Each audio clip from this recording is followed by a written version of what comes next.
Indo British advanced pain clinic నొప్పి మాయం surgery దూరం ఫర్ అపాయింట్మెంట్స్ 9155515563. ఇస్తాను అని వాళ్ళు చెప్పంగానే మనం జబర్దస్త్ మానేసి లేదంటే డైలీ నడిచే రొటీన్ వచ్చే ఖర్చులు మానేసుకొని ఇంట్లో కూర్చోలేంగా.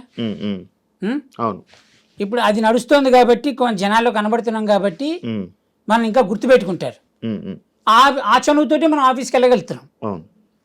ఇప్పుడు అది లేక ఈ సినిమాలే వస్తున్నాయని కూర్చుంటే ఈ సినిమా రాకపోతే అలా రాలేదుగా. అవును. అవును. అందరూ ఏమనుకుంటారు, జబర్దస్త్ నడుస్తాం కదా బాగానే సంపాదించుకుంటున్నాడు అంటారు. కానీ జబర్దస్త్లో ఎంత సంపాదిస్తున్నాడు అనేది టీం లీడర్లకి మాత్రమే తెలుసు. వాడికి వచ్చే పేమెంట్ ఎంత, వాడు ఇచ్చే పేమెంట్ ఎంత. చూసేవాడు ఏమనుకుంటాడు, ఏంటి కారులో తిరుగుతున్నారు అనుకుంటారు. కానీ కారు కొనడం చాలా ఈజీ, ఈఎంఐలు కట్టద్దు. ఇల్లు కొనడం చాలా ఈజీ. అంతేగాని ఇప్పుడు ఆ జబర్దస్త్ వస్తుంది కదా అని చెప్పి లైఫ్ని రోడ్డు అలానే బండి మీద వెళ్తూ బతకలేంగా. మెయింటెనెన్స్ కోసమే ఆర్టిస్ట్ సగం జీవితం శంకరాగిపోయేది. కాదండి, ఇప్పుడు జబర్దస్త్ మళ్ళీ వెళ్ళే ఆలోచన కానీ లేదు. ఇప్పుడు 2013లో జబర్దస్త్ స్టార్ట్ అయింది అయ్యా. 2013లో జబర్దస్త్ స్టార్ట్ అయ్యి 14లో ఎప్పుడో స్టార్ట్ అయింది ఈ ఈగో అనే టాపిక్. అవును, అవును, అప్పటి నుంచి ఉంది. 14 నుంచి 24 10 ఏళ్ళు ఇంకా పోలేదు నా ఈగో అనే టాపిక్. ఎలా జరుగుతుందంటేరా, టీం లీడర్గా నేనుంటే నా కింద పనిచేసే వాళ్ళు స్టేజ్ మీద ఎలా పర్ఫార్మెన్స్ చేయాలి అన్నది నాకు తెలుస్తుంది. ఇంతవరకు నా స్క్రిప్ట్లో ఏ రోజు కానీ ప్రాక్టీసులు పెట్టలేదు ఎవరికి. పోయి డైలాగ్ ప్రాక్టీస్ చేయి, అది ప్రాక్టీస్ చేయి, ఇది ప్రాక్టీస్ చేయని ఇదే వేరే టీం లీడర్స్ లాగా. నువ్వు ఏదైనా స్టేజ్ మీద చెప్పే దాన్ని నేను చూసుకుంటా, కౌంటర్ ఇస్తాను నేను, నీకు సపోర్ట్ నేను ఉన్నాను, నువ్వు ఎందుకు టెన్షన్ పడుతున్నావు అనేదే చేశా. 4 చప్పట్లు వాళ్ళకి ఎక్కువ పడ్డాయి, నేనేం ఫీల్ అవ్వలే. కానీ ఆ 4 చప్పట్లు ఎక్కువ పడిన తర్వాత వాడేం ఫీల్ అయ్యాడు తెలుసా, చంటి కంటే నేను ఎక్కువ అని ఫీల్ అయ్యాడు. ఎక్కువ అని ఫీల్ అయ్యి వాడు సమయం కోసం చూసి చంటిని ఎక్కడ పడవాలో అక్కడ పొడిచారు. ఎటు తిరిగి నష్టపోయింది నేనే. అందరూ బాగున్నారు, అందరూ హ్యాపీగా ఉన్నారు. నేను అదే అంటున్నా, ఈరోజు జ్ఞానోదయంతో చెప్తున్న మాట, జబర్దస్త్ బ్యాచ్లో ఒకరికి ఒకరు సాయం చేసుకునే గుణం ఎంత శాతం ఉందనుకుంటున్నావు? ఉన్నదా అసలు? 100% ఉంది. 100%. అయ్యో, ఒకటి కష్టంలో ఉన్నాడంటే మొత్తం జబర్దస్త్ మొత్తం టీం అందరు కలిసి సపోర్ట్ చేస్తారు. రివర్సా? నేను రివర్స్ ఏమని చెప్పానా? స్ట్రైట్గా చెప్పింది. ఏది నిజం ఏది అబద్ధం నీకు తెలుసు, నీ మనసుకు తెలుసు, చూసేవాళ్ళకి అర్థమవుతుంది. ఉందనే చెప్తున్నా అబ్బా, నేను తప్పు చెప్పట్లే. ఉంది 100%. ఒక మనిషికి కష్టం వస్తే జబర్దస్త్ టీం అందరూ కలిసి సపోర్ట్ చేస్తారు, వాడిని నిలబెడతారు, వాడు బాగుంటాడు. ఇప్పుడు సీరియస్లీ మనం ఇప్పుడు సినిమాలు చూస్తున్నాం, సినిమాలలో కూడా ఇలాంటి కంటెంట్ ఉంటుంది. ఇలాంటి కంటెంట్ లేనిది లేదు. ఈవెన్ ఇప్పుడు బూత్ షో అని అన్నారు, కరెక్ట్. చాలా మంది కూడా బూత్ షో అని చాలా మంది విశ్లేషకులు, చాలా మంది గొప్ప గొప్ప వాళ్ళు అన్నారు కదా. మరి ఎందుకంటే బూత్ షో అయితే అంత రేటింగ్ వస్తుంది? అంటే ఇప్పుడు టీవీలోకి వెళ్ళిపోయింది కాబట్టి ఇంకా అది వాళ్ళు చూస్తున్నారు. బూత్ షోనే కదా అండి. ఇప్పుడు బూత్ సినిమాలకు పిల్లల్ని తీసుకుని మన సినిమాకి వెళ్ళాం కదా. ఇప్పుడు టీవీ అయితే ఒక రూమ్ లో బెడ్రూమ్ లోనే పెట్టుకొని పెద్దలు మాత్రం ఎంజాయ్ చేయరు కదా, ఇంటిల్లి పాది చూసే షో. ఇప్పుడు ఇంకోటి ఏంటంటే, మీరు ఏదైనా సరే అమ్మ అని అంటారు, అమ్మ అని కొంతమంది ప్రేమగా అమ్మ ఇట్రా అమ్మ అంటారు, అమ్మ ఇట్రా అమ్మ అంటే అందులో అర్థం చేసుకునే దాన్ని బట్టి ఉంటుంది. అర్థమైంది కదండి. ఇప్పుడు చూసేవాడు సింగిల్ వే చూస్తాడు, సింగిల్ వే చూస్తాడు, డబుల్ వే చూసేవాడు డబుల్ వే చూస్తారు.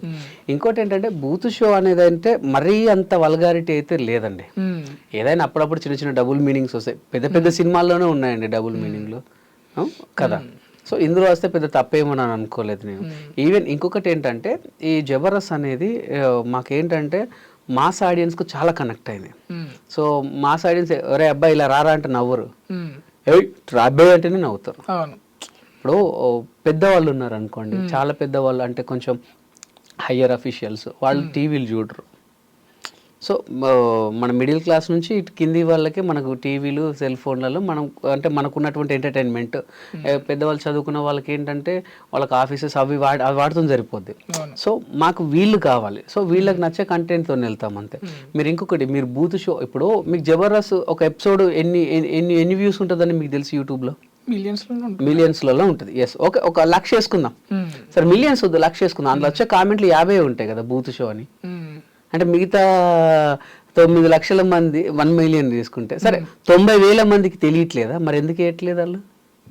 ఇప్పుడు మీకు వచ్చిన దాంట్లో కామెంట్స్లో చూసుకుంటే మీకు ఒక 80-90% సూపర్ గ్రేట్, పలానా కామెడీ బాగుంది, పలానా స్కిట్ సూపరు, రాఘవన్న సూపరు, చంద్రన్న సూపరు అని అట్లా పెడుతూ ఉంటారు. ఎవరో ఒకటి బూత్ షో, ఎరే బూత్, ఒక 5-6 పెడతారు. 100 కామెంట్లు ఒక 5-6 వస్తాయి.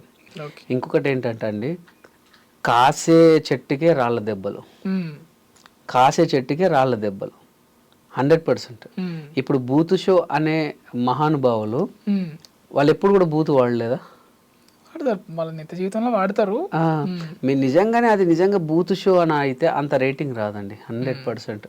అంటే గిట్టని వాళ్ళు పుట్టించింది అది అంతే, అంతకు మించి ఇంకేం లేదు. అంటే నేను ఒకటే అంటానండి, సరే వాళ్ళ వ్యక్తిగత విషయాలు నాకు అనవసరం, ఎందుకంటే వాళ్ళకి ఏమనిపించిందో నాకు తెలియదు. కానీ నేను చెప్తాను, నేను అదే చెప్తున్నాను, వాళ్ళ వ్యక్తిగత విషయాలు నాకు సంబంధం లేదు, వాళ్ళకి ఏమనిపించిందో నాకు తెలియదు. కానీ ఎప్పుడు కూడా మన తల్లిదండ్రుల్ని చీత్కరించుకుంటే సమాజం కూడా మనల్ని అలానే చూస్తుంది.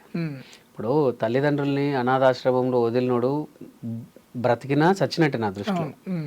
తల్లిదండ్రుల్ని బ్రతికుండగా అనాథాశ్రమంలో వదిలిన కొడుకుల్ని వాడు బతికినా చచ్చినట్టే నా దృష్టిలో. సీరియస్లీ, వీడు చిన్నప్పుడు పుట్టితే వాళ్ళు ఎంతగా వాడిని పెంచడానికి ఎంత కాయ కష్టం చేసారు, అండ్ వాడిని చదివించడానికి ఎంత కష్టపడ్డారు.